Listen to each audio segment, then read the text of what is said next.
Assalamualaikum warahmatullahi wabarakatuh. Alhamdulillahirrabbilalamin.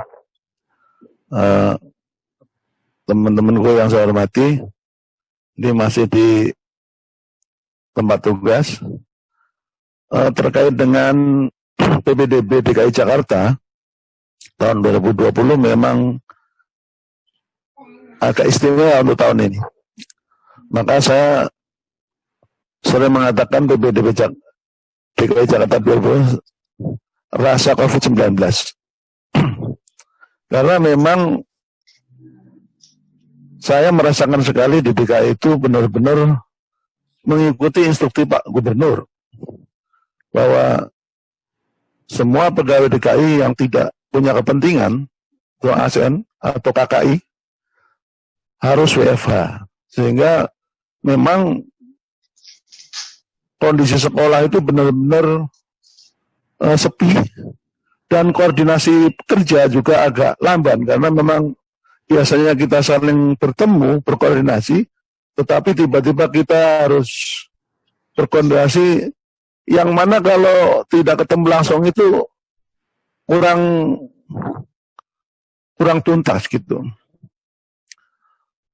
Terkait PPDB DKI Jakarta tahun 2020, sebagai dasar hukum, tentunya Permendikbud nomor 44 tahun 2019 tentang PPDB, TK, SD, SMP, SMA, kemudian Pergub DKI Jakarta nomor 43 tahun 2019 tentang PPDB, kemudian Keputusan Kepala Dinas Pendidikan nomor 501 tahun 2020 tentang PPDB.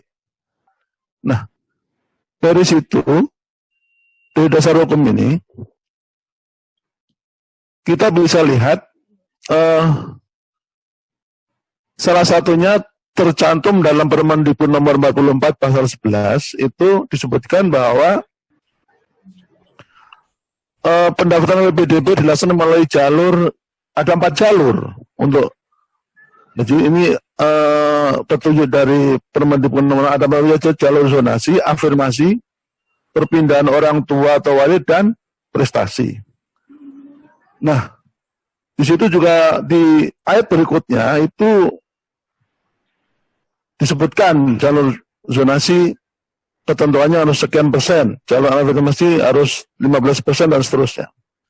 Nah, kemudian terkait dengan dasar hukum tentang Pergub, di sisi Pergub juga di DKI mencantumkan selain jalur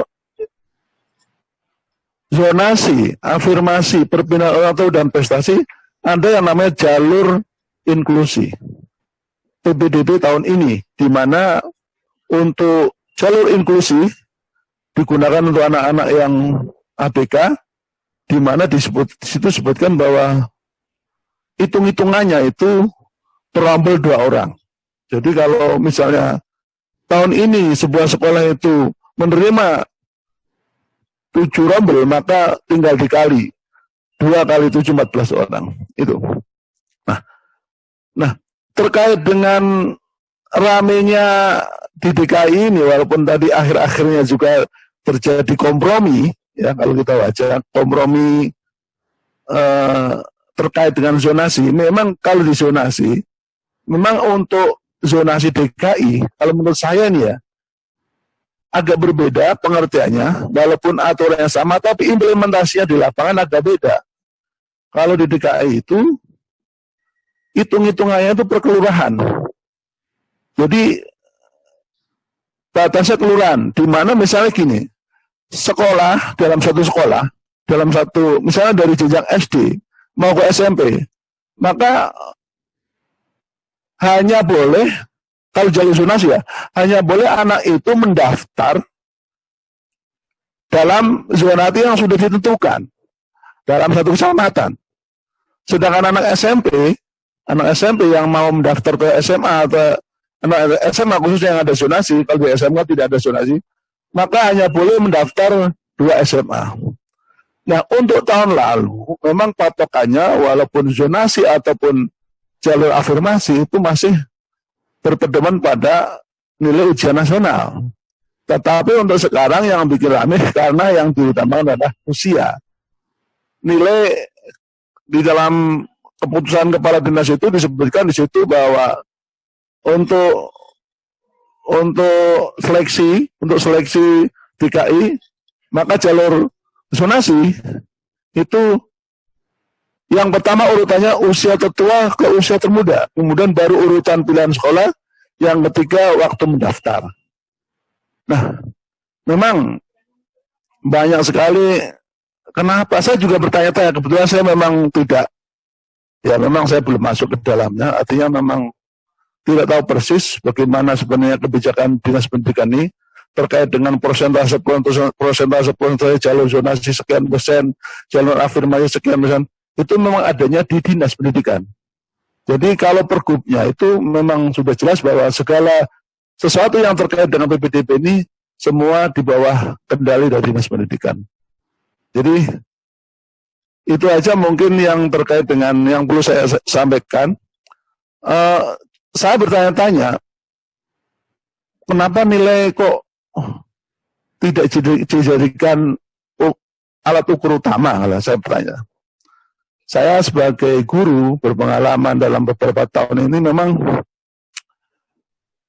antar sekolah itu memang kemampuan guru dalam katakanlah dalam menilai itu memang berbeda. Dalam pengertian gini, satu mungkin ya pengalaman dari guru ini, yang kedua terkait dengan sekolah-sekolah itu kan memiliki KKM yang berbeda-beda. Memiliki KKM berbeda-beda, kemudian inputnya juga tidak sama, sehingga kadang-kadang perbedaan KKM ini itu juga menentukan atau mengharuskan sekolah itu katakanlah KKM-nya tinggi, maka anak-anak ya jadi terangkat harus tinggi nilainya di dalam rapotnya. Nah, apalagi sekolah-sekolah yang katakanlah di Jakarta itu yang favorit lah katakan begitu, itu KKM-nya tinggi-tinggi di atas 8. Nah, bagi sekolah-sekolah yang mungkin masih di bawahnya KKM-nya nggak mungkin 8. Nah, walaupun misalnya di dalam sekolah itu, di sekolah yang biasa akan muncul anak-anak yang punya potensi yang tinggi. Tetapi dengan KKM ini berpengaruh juga. Nah, oleh karena itu, tahun kemarin, masih tertolong jalur zonasi ditolong dengan nilai UN yang lebih tinggi. Maka nilai anak-anak yang memiliki UN tinggi ada potensi tinggi. Terterima. Kemudian jalur afirmasi, jalur KJP dan seterusnya, jalur afirmasi melalui KJP dan seterusnya, itu juga ditolong oleh nilai yang tinggi. Nah, untuk sekarang karena nilai rapot itu menurut saya bias. Karena kan kalau kita berbicara sistem penilaian, maka bagaimana kemampuan guru dalam menganalisis soal sehingga akan menghasilkan soal yang benar. Terusnya itu juga masih di sekolah-sekolah itu juga tidak sama. Jadi mungkin itu perasaan saya ya, pemikiran saya, karena saya tidak tahu persis kenapa jalur afirmasi maupun zonasi itu termasuk jalur inklusi itu juga ditentukan oleh orang yang paling tua. Nah, ini saya memang kurang mengerti, mohon maaf. Mungkin itu saja dari saya. Mudah-mudahan diskusi kita kali ini nanti bisa menarik dengan tanya jawab dan seterusnya. Terima kasih. Assalamualaikum warahmatullahi wabarakatuh.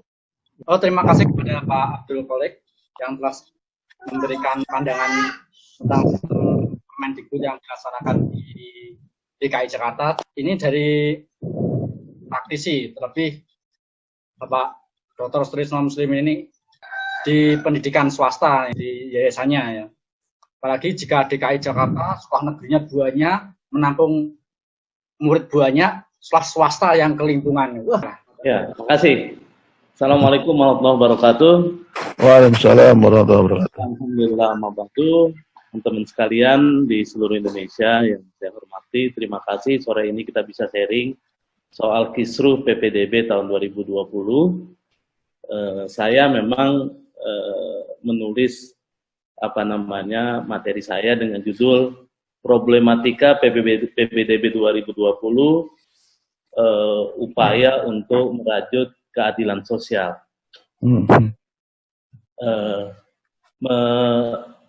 Mengapa saya mengambil tema ini? Karena menurut saya ini sebetulnya sejak tahun 2017 memang ada upaya untuk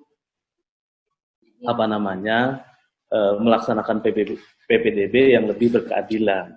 Memang kisruh sekarang ini itu kan diawali dari polemik zonasi ya. Jadi ini adalah sudah warisan 2018 gitu ya.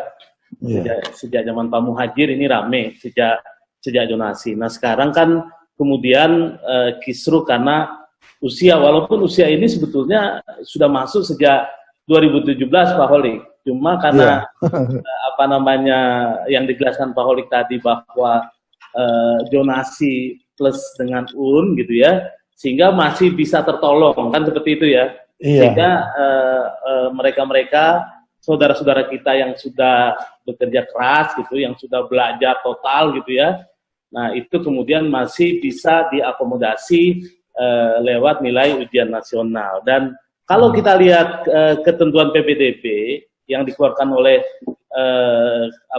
Menteri Pendidikan dan Kebudayaan yang disebut oleh moderator tadi, nomor 44 tahun 2016, memang jelas bahwa untuk masuk SMP itu memang ada ketentuan usianya, paling tinggi 15 tahun, kan gitu ya? Iya. Untuk masuk SMA paling tinggi 21 tahun. Itu, kata-kata itu menyebabkan ada kisruh gitu loh, gitu ya. Walaupun nanti kita lihat kenyataannya gitu, ya.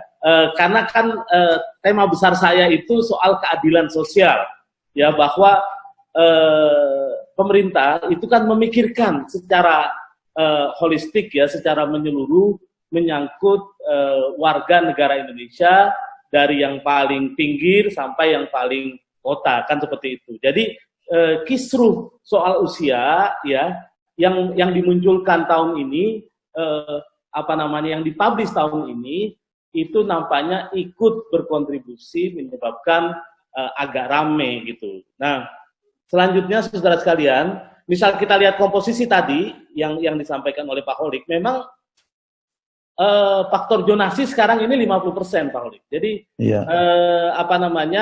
ini diperuntukkan bagi yang berdomisili di dalam wilayah zonasi yang ditetapkan oleh pemerintah daerah, termasuk kuota bagi anak penyandang disabilitas. Tapi kan memang ada problem begini yang disampaikan oleh Pak Edi tadi, orang tua wali murid ya, bahwa ketentuan zonasi itu masalahnya adalah ada semacam diskresi gitu ya, ada semacam diskresi bahwa boleh menggunakan surat keterangan gitu ya, surat keterangan domisili. Ini yang bisa muncul aneh-aneh.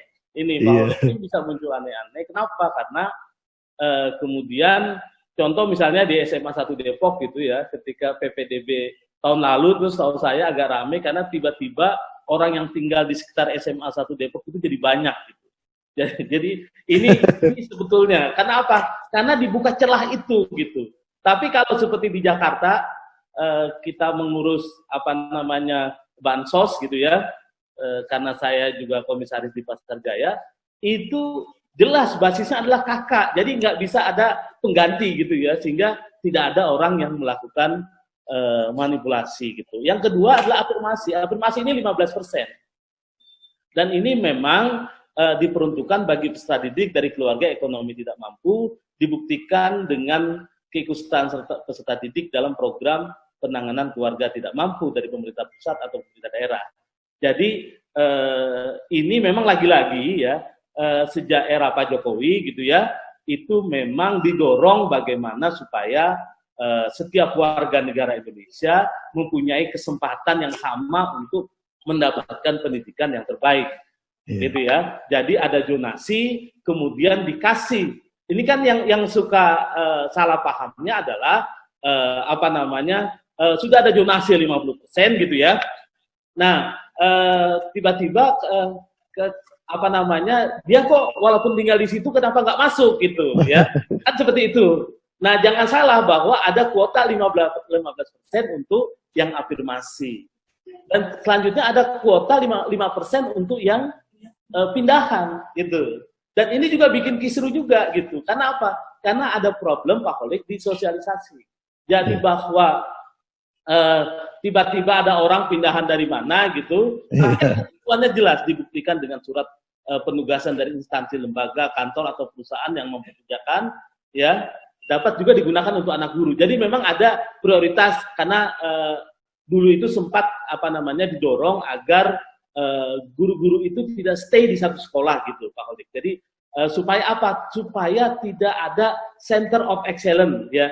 Jadi memang kan zonasi ini sebetulnya ingin menghilangkan dua, ada favoritisme gitu ya. Yang kedua ada kastaisasi. Jadi selama ini PPDB itu basisnya itu. Coba di Jakarta nih Pak Kholik, di Jakarta itu tumpuk yang di SMA 8, yang di SMA 68 gitu ya, SMA 34, SMA 28 itu numpuk tuh. Jadi itu saudara sekalian mengapa terjadi? Karena apa? Karena orang masih berpikir soal favoritisme dan kastaisasi. Jadi saya melihatnya seperti itu. Dan kemudian yang keempat itu ada jalur prestasi. Jadi jalur prestasi ini ditentukan berdasarkan nilai ujian sekolah atau UN gitu ya, hasil perlombaan dan atau penghargaan di bidang akademik maupun non akademik. Memang saudara sekalian di tahun ini ya pemerintah memang menghargai, mengapresiasi akademik itu prestasi itu baik yang akademik maupun yang non akademik gitu. Jadi seperti itu saudara sekalian. Dan misalnya kita lihat perbandingan saudara sekalian antara tahun 2019, 2020 dengan 2020, 2021 itu terlihat jalur zonasi di tahun 2019, 2020 itu Pak Kholik itu 80%. Ya, tapi itu zonasi plus plus ujian nasional, gitu ya. Kemudian di jalur zonasi sekarang murni ini adalah 50%, gitu ya. Jalur prestasi sama 15%, tahun lalu 15%, tahun sekarang jalur afirmasi yang 15%, jalur pindahan sama 5%, tapi yang sekarang dipisah adalah jalur prestasi itu sampai 30%. Seperti itu. Nah, saya lanjut saudara sekalian ke jarak dan usia sebagai prasyarat keadilan pendidikan. Jadi begini, jadi aturan zonasi saudara sekalian ini adalah sistem zonasi dan PPDB bertujuan untuk mempercepat pemerataan layanan dan kualitas pendidikan termasuk percepatan wajib belajar 12 tahun. Gitu ya. Jadi ini sebetulnya upaya pemerintah untuk mengakselerasi adanya pemerataan kualitas pendidikan, gitu ya. Jadi kan sekarang ini tidak hanya misalnya di selatan misalnya tidak hanya SMA 28 saja, gitu ya. SMA 97 yang di pojok Ciganjur juga kualitasnya harus sama dengan SMA 28 gitu. Jadi memang problem besarnya kan sebetulnya begini, Pak Kholik. Jadi sebetulnya kenapa agak kisruh sekarang ini kan karena yang masuk ke SMA favorit sekarang ini banyak anak-anak yang tidak favorit gitu loh. Banyak anak-anak yang tidak favorit. Akhirnya juga ini ada kecurigaan saya. Ada guru-guru juga, guru-guru di SMA favorit yang tahun ini harus mengajar anak-anak juga yang tidak favorit begitu, saudara sekalian. Nah, arah kebijakan zonasi ini adalah pertama menjamin pemerataan akses pendidikan, mendorong kreativitas pendidik dalam kelas yang heterogen. Jadi kelas itu akan terjadi heterogenitas. Selama ini kan ada homogenitas. Jadi misalnya di SMA 8 misalnya rata-rata mereka IQ-nya antara 130 sampai 150. Nilainya 85 sampai 95. Guru hanya mengajar di interval seperti itu, kan begitu. Nah, sekarang ini maka didorong para pendidik untuk kreatif. Karena apa? Karena kemudian mereka akan menghadapi siswa yang lebih heterogen ya. Yang ketiga, mendekatkan lingkungan sekolah dengan peserta didik. Jadi justru dulu Mas Anies pernah bicara ya pada saat pidato kemerdekaan, Mas Anies berbicara bahwa di zaman sekarang orang boleh tinggal sama tapi sekolahnya berbeda-beda. Dan saya lihat sekarang ini ada upaya bagaimana kemudian orang tinggal di satu tempat, maka dia di sekolah di tempat itu.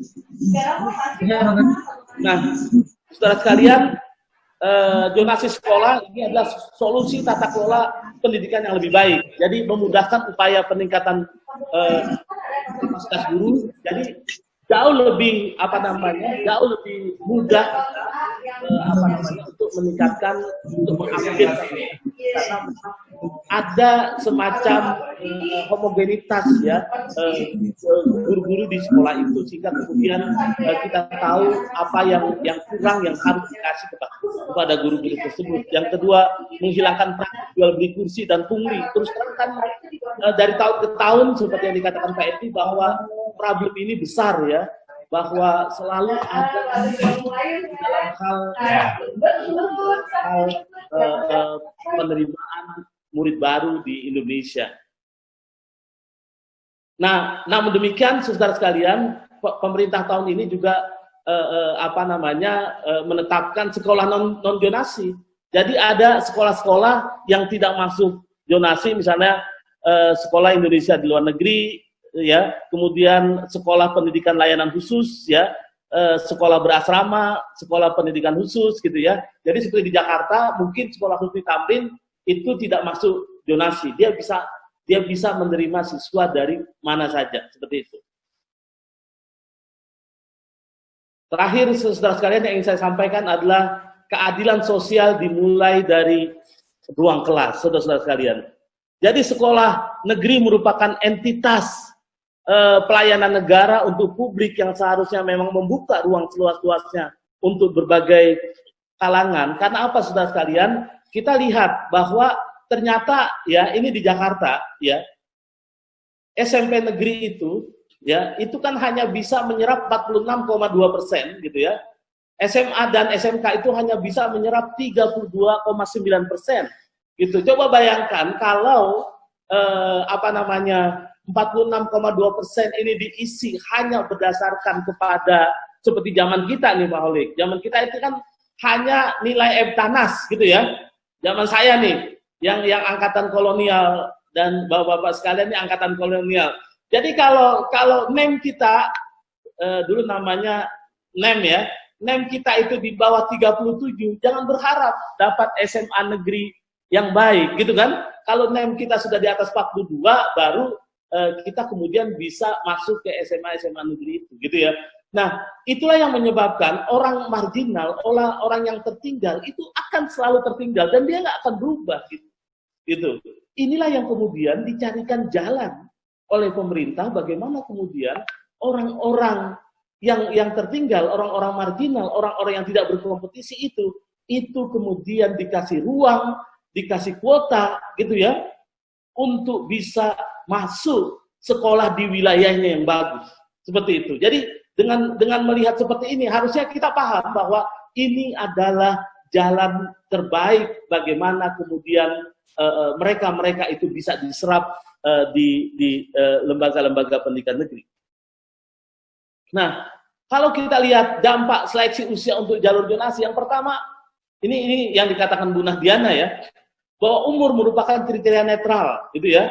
Tidak memandang kaya miskin, tak memandang treatment dari sekolah sebelumnya. Terus terang, waktu saya dulu kampanye nih Pak Holik di Jakarta dengan Mas Anies itu, waktu saya kampanye gitu ya. Terus terang itu ternyata di Jakarta itu banyak orang putus sekolah gitu loh. Banyak orang putus sekolah di Jakarta gitu. Dan ini kan harus dipikirkan sebagai pemerintah dan alhamdulillah Mas Menteri kita, Mas Nadiem Makarim, itu kemudian memperkuat usia itu di dalam Permendikbud nomor 44, gitu loh. Karena apa? Karena kita harus menyerap. Tapi nanti akan saya kasih datanya ke bapak-bapak sekalian. membuka akses bagi keberagaman, dan ini yang saya bilang. Jadi kan nanti itu akan muncul compassion, akan muncul empati gitu ya. Jadi jangan orang tuh sekolah itu di usianya rata gitu. Jadi kebiasaan melakukan melihat sesuatu yang homogen itu biasanya orang tuh jadi agak eksklusif gitu ya. Kemudian dia agak membuat komunitas sendiri kan gitu. Yang ketiga, memberi kesempatan belajar tuntas sebagai bagian program wajib belajar 12 tahun. Jadi ini adalah tugas pemerintah bahwa bagaimana setiap warga negara Indonesia kemudian bisa tamat SMA. Nah, ini fakta, saudara sekalian.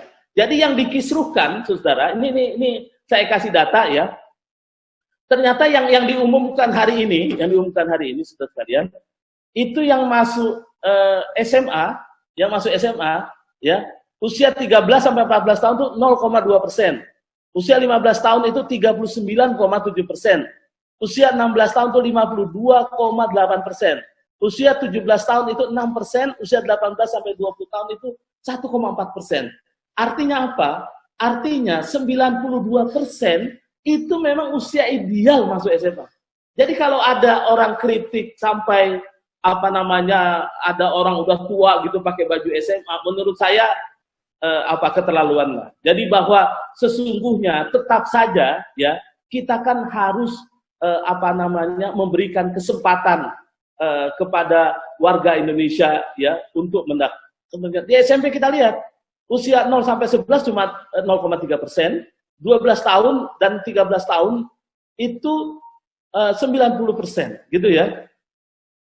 90 lebih gitu. Jadi artinya apa? Yang 14 sampai 15 yang dibilang sudah terlalu tua itu cuma 2,8%. Itu. Ya. Jadi kalau bahasa orang poligami, sebetulnya usia ini hanya emergency exit aja Pak Holik, gitu loh. Ya. Kan ini karena udah tua-tua bicara poligami. Jadi ini hanya emergency exit agar kita tetap bisa kemudian memberikan pendidikan kepada saudara kita yang mungkin tidak terlalu beruntung. Oke. Nah, inilah yang mungkin saudara sekalian bisa baca ya. Jadi dampak persentase zonasi sekolah itu intinya sebetulnya soal kemacetan insya Allah bisa diatasi. Tapi saya sebetulnya berpikir begini, salah satu menyebabkan kisruh sebetulnya zonasi ini harusnya rekrutmennya juga zonasi gitu. Kalau masuk SD ya di kelurahan saja gitu, sehingga jelas satu kelurahan gitu ya, bahwa orang-orang yang di kelurahan itulah yang masuk SD gitu. Masuk SMP ya yang di kecamatan kan begitu ya. Masuk SMA itu misalnya yang satu kota misal di Jakarta seperti itu ya. Sehingga kemudian tidak disentralisasi karena akibat sentralisasi ini kan seperti Dinas Pendidikan Jakarta kan tidak terlalu menguasai juga dari ujung ke ujung. Tetapi kalau di lurah daftarnya kan jelas bahwa oh iya benar tuh warga gua tuh yang daftar kan begitu. Itu ya. Nah, dampak pemerataan mutu pada semua satuan pendidikan saudara sekalian ini memecah. Nah, ini yang saya bilang ke depan. Memecah hegemoni sekolah negeri favorit, yaitu sekolah yang hanya berdasarkan kesamaan input usia dan nilai akademik, gitu ya. Jadi ini sering diungkap dulu oleh Pak Muhadjir yang sekarang jadi Menko, bahwa favoritisme dan kastaisasi harusnya itu bisa digeser lah, gitu ya. Saya ini pengurus Masjid Sunda Kelapa, ya sejak Pak Aksa ketua Masjid Sunda Kelapa. Masjid Sunda Kelapa itu katanya udah nggak elit lagi katanya, karena tidak lagi kelas menengah saja yang beribadah di situ. Itu memang kita sengaja bahwa orang kelas bawah pun supaya bisa sholat dengan karpet bagus, dengan AC, dengan apa, kan seperti itu. Jadi kalau ada orang bawah, anak pemulung sekolah di SMA 8, kenapa gitu? Ya, itu. Memang dia nggak terlalu pintar. Itulah gurunya lah yang bertanggung jawab bagaimana memintarkan anak yang tidak pintar. Jadi selama ini sebetulnya, ya Pak Olika, jadi guru itu kalau saya nih, waktu saya jadi guru, saya lebih bangga anak saya nggak pintar tapi saya bikin pintar. Anak saya tidak baik bisa jadi baik. Justru anak yang tidak pintar dan kurang baik ketika dia jadi orang hormat sama gurunya luar biasa. Itu loh. Tapi anak-anak yang kita kasih beasiswa, Pak Olik, ya, kemudian jadi orang, belum tentu kita disapa tuh. Itu loh. Jadi justru yang bandel-bandel, yang kurang-kurang ya, itu justru apresiasi gurunya jauh lebih bagus. Yang kedua, mewujudkan sekolah yang berbasis layanan belajar dengan standar pendidikan yang sama. Sama yang ketiga, adanya pemerataan pendidikan berkualitas, sehingga semua sekolah harus unggul dan berkualitas.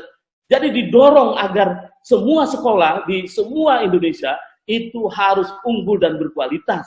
Kalau di Jakarta tidak hanya SMA 8, tidak hanya SMA 13 di Jakarta Utara, tidak hanya SMA 28, SMA 34 di Jakarta Selatan, gitu loh ya.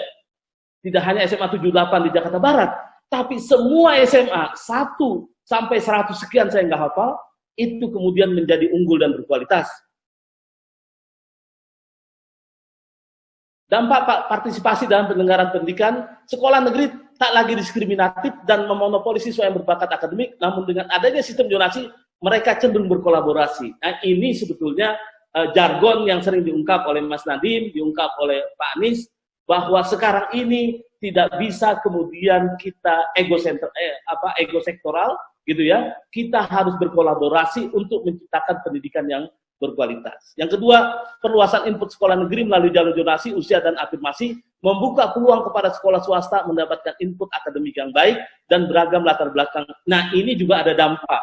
Jadi akhirnya apa, saudara sekalian, sebagai penutup dari saya adalah bahwa kisruh yang terjadi sekarang sebetulnya lebih karena ada orang-orang yang selama ini berada di zona comfortable, berada di zona yang agak nyaman, kemudian tiba-tiba berubah, kemudian menjadi berbeda. Saya kira itu sebagai pengantar diskusi, Mas Lukni. Makasih banyak. Assalamualaikum warahmatullahi wabarakatuh. Waalaikumsalam warahmatullahi wabarakatuh. Jika penerimaan siswa berbasis zonasi katakanlah berbasis kelurahan, tahun lalu saya itu didatangi beberapa perwakilan guru swasta, karena di kelurahan kami akan didirikan sekolah negeri baru. Nah, guru-guru swasta itu datang, 3 orang itu datang ke rumah saya untuk dibantu terkait publikasi waktu itu. Jadi ini juga terkait pemerataan sekolah, ya, pemerataan sekolah, berdirinya sekolah semacam itu. Tetapi ya itu sekolah swasta juga tidak ingin kan kehilangan muridnya. Iya. Itu pengalaman saya waktu didatangi guru-guru swasta karena mau didirikan sekolah negeri di satu kelurahan itu.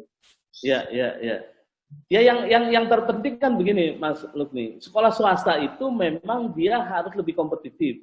Sekolah swasta itu dia harus desain pendidikannya jauh lebih di atas negeri. Ingat saya ketika Mas Nadiem pertama jadi menteri, dia bilang aneh di Indonesia ini, kenapa sekolah swasta itu menginduk ke negeri gitu? Karena sekolah swasta itu harusnya punya kebebasan, punya keleluasaan untuk mengembangkan pendidikan yang jauh lebih berkualitas. Sehingga gitu ya, memang harusnya sekolah swasta itu tidak bersaing dengan negeri karena dia punya kualitas yang jauh lebih baik gitu. Nah, yang jadi masalah memang banyak sekolah swasta yang berada kualitas di bawah sekolah negeri. Itu yang banyak terjadi di Indonesia. Itu.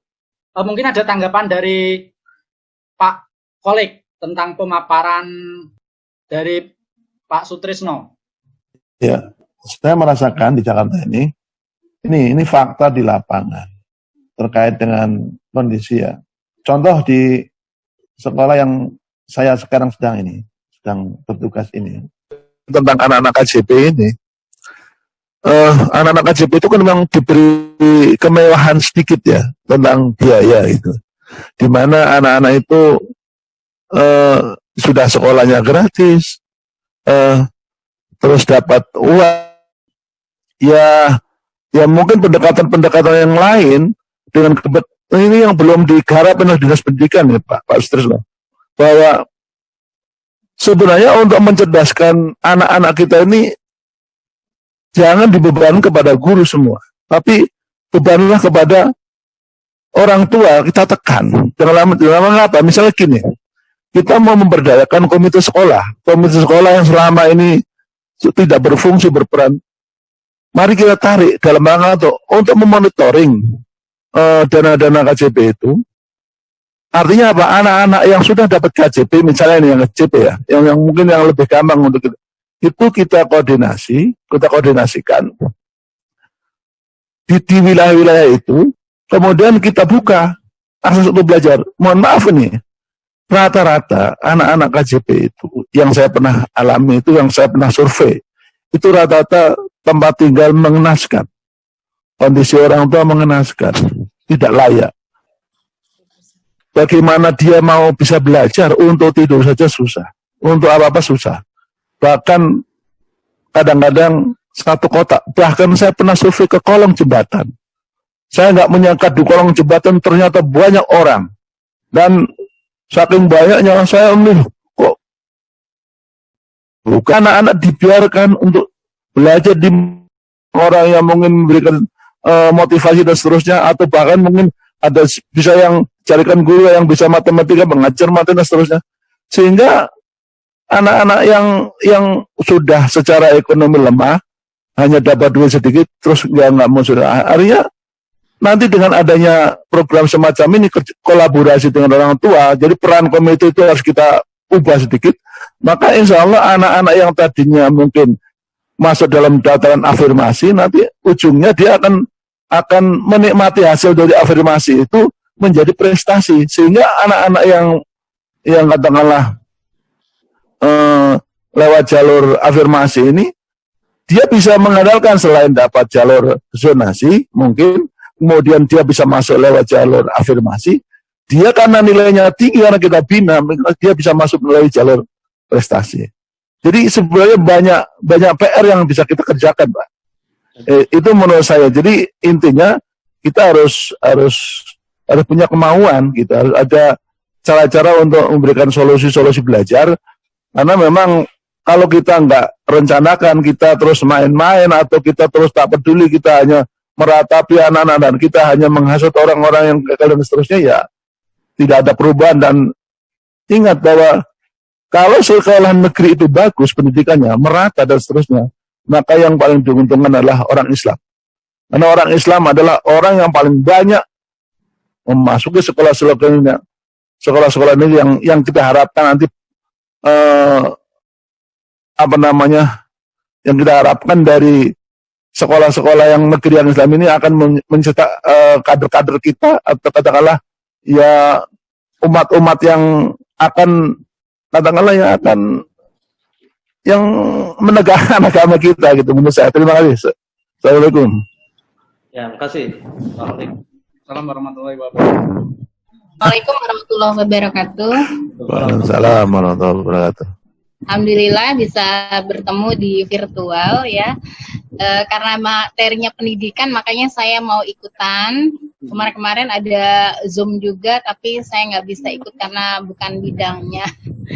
Pertama, sebelum ke masalah PPDB, masalah KJP tadi yang diuraikan oleh Mas Khalid tadi, saya sangat setuju sekali. Ini pemikiran yang baru, pemikiran yang cemerlang ya, bahwa memang selama ini KJP diberikan, ditinggal begitu saja, jadi tidak ada tindak lanjut. Sementara makin ke sini karena ada KJP itu bisa sampai ke tingkat perguruan tinggi, makin berbondong-bondong orang tua untuk mau mencari cara supaya dapat. Bahkan saya termasuk guru juga kesulitan ketika orang ini tidak layak.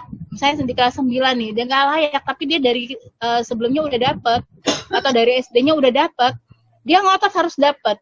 Dan kemudian kalau tidak dapat selanjutnya, kita yang repot karena harus bikin surat pernyataan dan sebagainya. Jadi udah gimana ya, kayaknya udah harus diperbaiki sistemnya.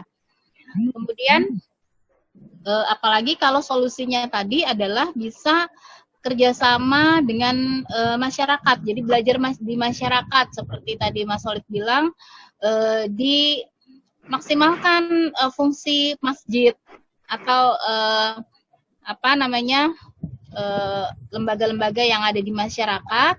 Jadi anak-anak yang KJP itu yang di rumahnya tidak ada tempat untuk belajar karena cuma satu kamar ya.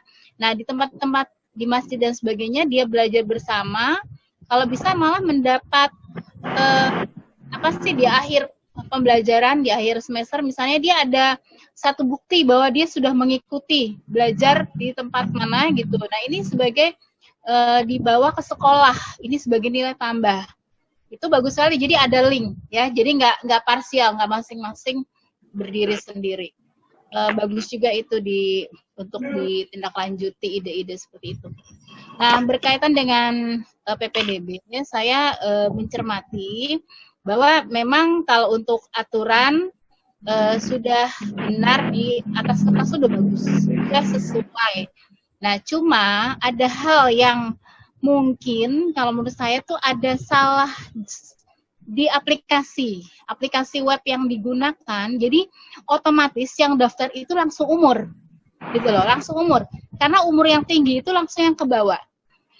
Nah, sebagai contoh di lapangan, kalau kita short semua sekolah kan bisa dilihat tuh statistik ya, semua sekolah kan terlihat usia terendah, usia tertinggi, dan usia rata-rata. Di usia 15 tahun, 9 bulan ke bawah, ya, 9 bulan ke bawah itu tidak bisa masuk, tidak dapat. 15 bulan, 9 tahun. 9 bulan, 15 tahun 9 bulan, itu udah nggak bisa masuk untuk SMA. Itu boleh dicek di beberapa ini, karena saya juga membantu beberapa siswa untuk pendaftaran.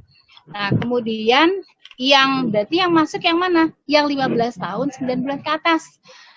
Kecuali Kepulauan Seribu. Kepulauan Seribu saya masih lihat ada 14 tahun masuk. Nah, jadi kalau yang 12 tahun, 13 tahun, bukan ya, yang 14 tahun saya belum temukan di mana, di sekolah mana itu ada yang masuk. Ya, yang jelas 15 tahun 9 bulan untuk 5 wilayah DKI itu nggak ada. 9 bulan ke bawah. Nah, sementara kalau kita lihat ke wajib belajar 7 tahun, masuk sekolah SD 7 tahun, plus 6 tahun berarti 13 tahun dia lulus SMP. Plus 3 tahun lulus SD 13 tahun, kemudian tambah 3 tahun, 16 tahun lulus 15 tahun ya. 16 tahun lulus SMP. Nah, sekitar 16 tahun itu memang untuk usia sesuai dengan aturan ya.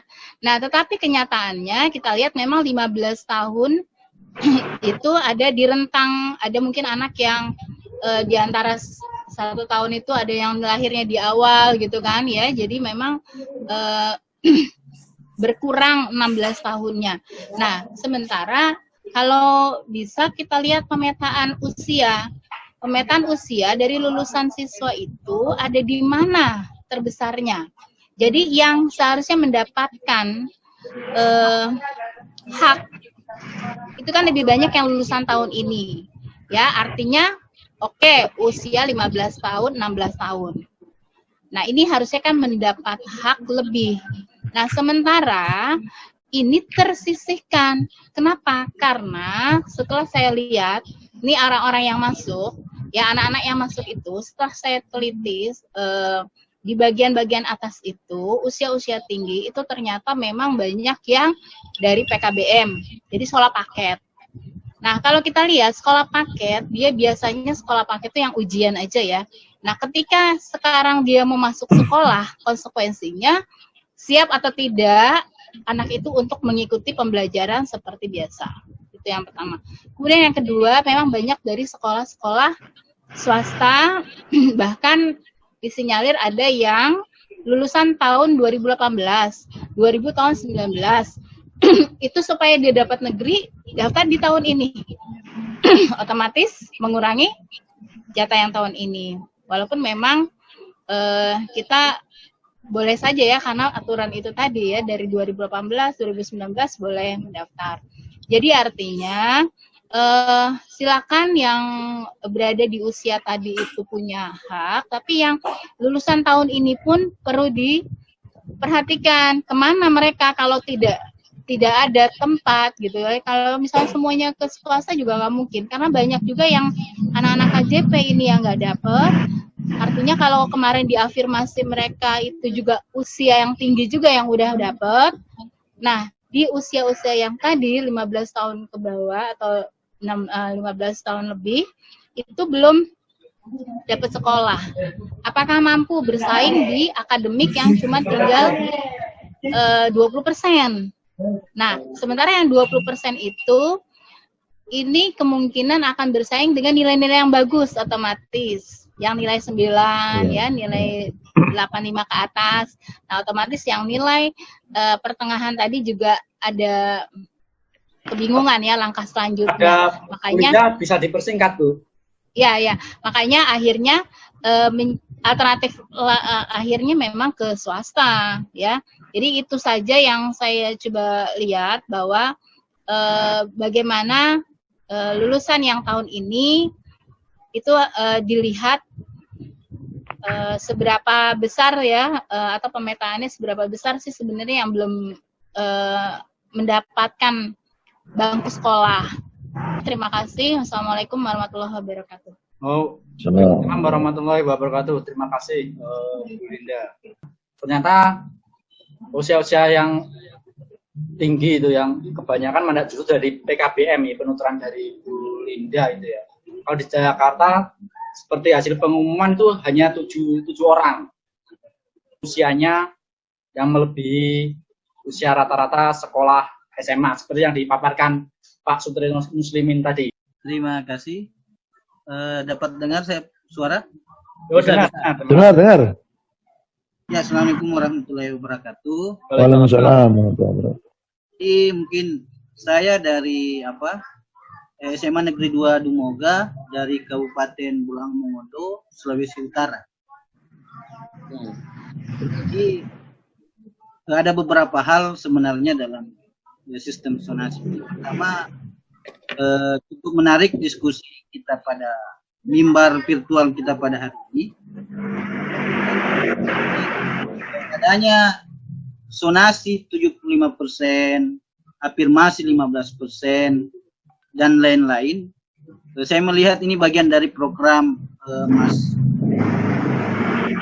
mengenai Merdeka Belajar yang kalau mengutip kata Harari misalnya terjadi sebuah percepatan sejarah seperti UN dihapuskan lebih cepat yang dijadwalkan di tahun 2021, ternyata UN dihapuskan di tahun 2020. Kemudian sistem zonasi dari program Merdeka Belajar ada 4, termasuk salah satunya adalah tentang PPDB. Ada beberapa kendala tentang PPDB online ini. Termasuk saya melihat mungkin Bapak Mas Sutrisno tadi mengungkap sisi positifnya. Namun di sisi lain ada sisi negatif yang kemudian menjadi diskursus. Yang pertama itu sisi negatifnya adalah ada kemungkinan di sistem zonasi ini ada aspek untuk mengelabui dengan sistem domisili. Ya. Di mana orang tua mungkin memilih sekolah favorit. Saya sepakat tentang sisi positifnya tadi. Ada keadilan pendidikan di mana tidak tersentralisasi tentang sekolah favorit, semua menuju ke sekolah favorit. Dan aja karena orang tua ingin sekolahnya, anaknya disekolahkan di sekolah bagus, maka dia melakukan manipulasi domisili. Nah, ini juga terkait tentang kesadaran masyarakat dalam dunia pendidikan. Kemudian yang kedua, sisi negatifnya juga di sisi lain, terkesan pembatasan pilihan siswa. Jadi anak-anak kita terkesan terbatasi. Dia misalnya ingin sekolah di sekolah yang dimana, misalnya saya, ada beberapa orang tua yang ingin sekolahkan anaknya di kota Manado, sementara kami tinggal di kabupaten yang cukup jauh dengan Manado. Sementara di sisi lain fasilitas dari SMA Manado itu cukup melebihi dari fasilitas yang ada di kabupaten-kabupaten.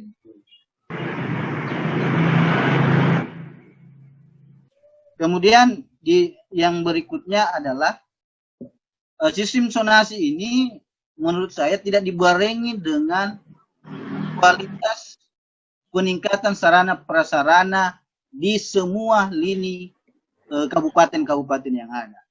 Mungkin cukup kompleks masalahnya. Cukup kompleks masalahnya mungkin Jakarta. kemudian orang tua berbondong-bondong menyekolahkan anaknya di sekolah favorit.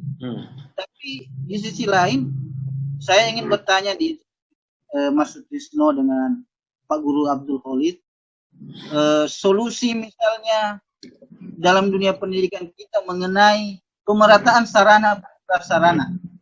Mungkin zonasi ini menjadi pemerataan siswa, di mana siswa berhak sekolah di sekolah yang dia ingin, di dekat sekolah dekat, yang kalau dia anak pemulung dia bisa kerja sekolah di tempat itu. Tetapi bagi anak-anak yang berada di desa, di pedalaman, pertanyaannya fasilitas atau sarana prasarana ini bagaimana pemerintah menyiapkan itu? Karena mungkin 2 menit lagi ada diskriminatif terhadap beberapa daerah, apalagi ketika bupatinya tidak satu warna dengan pemerintah provinsinya misalnya, sehingga terjadi diskriminatif terhadap sekolah-sekolah yang berada di. Makanya zonasi ini seharusnya menurut saya harus juga dibarengi dengan pemerataan sarana dan prasarana. Mungkin ini kalau kami di Sulawesi Utara, alhamdulillah proses zonasi untuk sampai saat ini berjalan lancar, walaupun itu tadi ada beberapa manipulatif tentang tempat berfungsi. Oke, terima kasih Mas Sahrul tentang pemerataan gitu ya. Ini lanjut ke pertanyaan kepada Mas Widayat Saputro. Saya persilahkan Mas, monggo. Ya, bismillahirrahmanirrahim. Assalamualaikum warahmatullahi wabarakatuh. Waalaikumsalam warahmatullahi wabarakatuh. Ya, alhamdulillah. Makasih Pak. Jadi saya Widayat dari guru TK Cilacap, Jawa Tengah. Ya. Ada beberapa pertanyaan yang mungkin nanti di wilayah masing-masing berbeda. Yang pertama bahwa pendidikan anak usia dini itu penting. Kita sepakat itu. Yeah. Ya. Nah, di masa-masa pandemi ini, Mas Menteri itu menjadwalkan November Desember. Ya. Nah, di satu sisi lain ada lembaga lain dari kemarin-kemarin itu sudah menerima siswa, bahkan sudah mulai belajar, Pak. Gitu. Nah, sehingga kita dalam hal menerima siswa itu kadang ada yang bilang, ada wali murid itu, maaf Bu Guru, besok daftarnya ke PAUD-nya besok aja, saya belajar di ini, gitu loh. Ya, nah sehingga mereka karena apa? Karena di PAUD atau lembaga PAUD itu memang belum tatap muka, seperti itu. Yang kedua, pada dasarnya masih banyak juga guru-guru PAUD itu secara IT belum banyak yang bisa lihai IT, ya. Itu pun juga tidak banyak juga wali muridnya juga bisa IT dengan sistem BDR, BDS atau luring daring, gitu ya. Nah itu nanti mau seperti apa? Terus kemudian yang berikutnya yang ketiga, permasalahan dilematis itu ya. Jadi Pergub sudah ada atau aturan dari Menteri nanti juga sudah ada untuk walaupun sudah ada beberapa daerah diberlakukan bahwa wajib 1 tahun di PAUD, ya wajib 1 tahun di PAUD artinya sekolah di PAUD dulu baru ke SD. Cuman ini masih banyak juga bahwa SD menerima belum waktunya belum 7 tahun misalkan ya baru 5,8 ataupun apa itu juga diterima, terus kemudian tidak dari PAUD juga diterima. Nah seperti itu loh. Jadi ada beberapa hal yang memang perlu sosialisasi lebih masif lagi seperti itu. Nah terus kemudian yang terakhir, yang keempat, dengan kondisi yang seperti ini, ternyata secara di lapangan banyak sekali guru-guru PAUD atau TK, ya PAUD terutama ya, itu juga banyak yang belum mendapat bantuan baik dari pemerintah ataupun bantuan dari desa. Ya TPKH ataupun nanti BLT dan sebagainya itu karena juga cukup lumayan banyak walaupun padahal kita juga kena dampak pandemi seperti itu Pak. Jadi mohon sharing-sharing ini sehingga nanti bisa dijadikan wacana nasional apapun apa. Ini mungkin perwakilan seperti itu. Padahal di PAUD itu lembaga formal maupun non formal perizinannya jelas. dari kabupaten sampai pusat. Sedangkan lembaga yang satunya atau yang lainnya, ya itu justru dari dinas kabupaten pun kita cek juga memang tidak ada perizinan hal untuk izin operasional untuk menjalankan suatu pendidikan seperti itu. Matur nuwun Pak. Assalamualaikum warahmatullahi wabarakatuh. Waalaikumsalam warahmatullahi wabarakatuh. Sebenarnya ada satu orang lagi, Pak Ilman, yang mau bertanya ini. Dipersilakan atau langsung bisa dijawab pertanyaan ini ya? Sebentar, Pak Ilman ya, Ilmal ya. Iya. Sebentar Pak Ilmal ya. Untuk Pak Ilmal, silakan Pak. Ya, Mas Lukni, mohon maaf. Jadi saya karena selain ini saya ada acara, jadi saya percepat untuk menjawab beberapa persoalan ya. Yang pertama begini, saya menyambung dari Mas Kholik tadi bahwa zonasi itu memang idealnya semakin baiknya tripusat pendidikan itu terimplementasi. Jadi kita tahu Ki Hajar Dewantara itu sebagai founder pendidikan kita, dia mengatakan bahwa ada tripusat pendidikan, keluarga, sekolah, dan masyarakat, gitu ya. Dengan sistem zonasi maka tripusat pendidikan ini diharapkan sebetulnya akan lebih berfungsi gitu, bahwa keluarga gitu ya harus support gitu ya. Nah sekolah juga memang problemnya kan begini, sekolah negeri itu sudah lama gitu di Jakarta ini ya kasusnya, di Jakarta itu hampir menerima anak-anak pintar gitu ya dengan nilai NEM yang tinggi gitu, tiba-tiba dia terkaget-kaget ketika menerima siswa KJP gitu ya. Di Jakarta kan begini, sebetulnya di Jakarta semua siswa itu sudah gratis sekolahnya gitu. Makanya saya kalau saya jadi Mas Anies mungkin saya larang siswa di Jakarta bawa mobil gitu. Siswa negeri ya. Kenapa? Karena semua sekolahnya itu sudah free gitu. Nah, khusus yang miskin kemudian dikasih lagi ya namanya kartu Jakarta Pintar, bahkan plusnya plus sembako gitu, plus daging, plus apa gitu ya. Yang diharapkan supaya gizinya baik gitu. Nah, oleh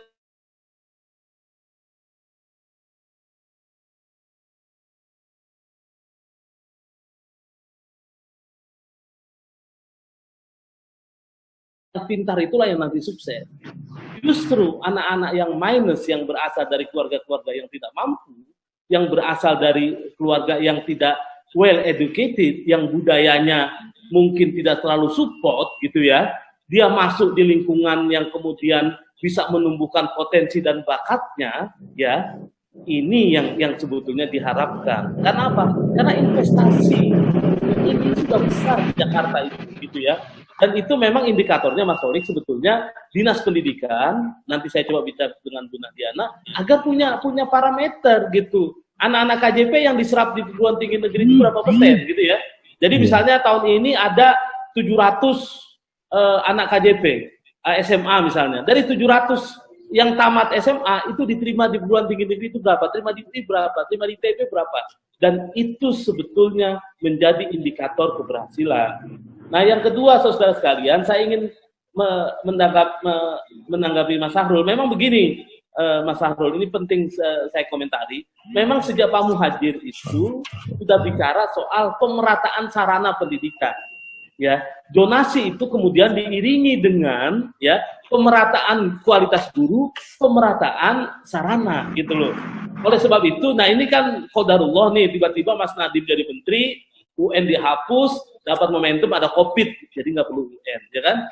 Mas Nadiem backgroundnya IT, ya kita didorong. Nah ini ke Mas Hidayat nih yang dari PAUD. Jadi kita ini justru dalam kondisi sekarang, ya, saya suka bicara sama guru-guru saya bilang, jadi guru itu sampai tua, dia sampai udah 60 tahun, dia tetap harus well teknologi, gitu loh.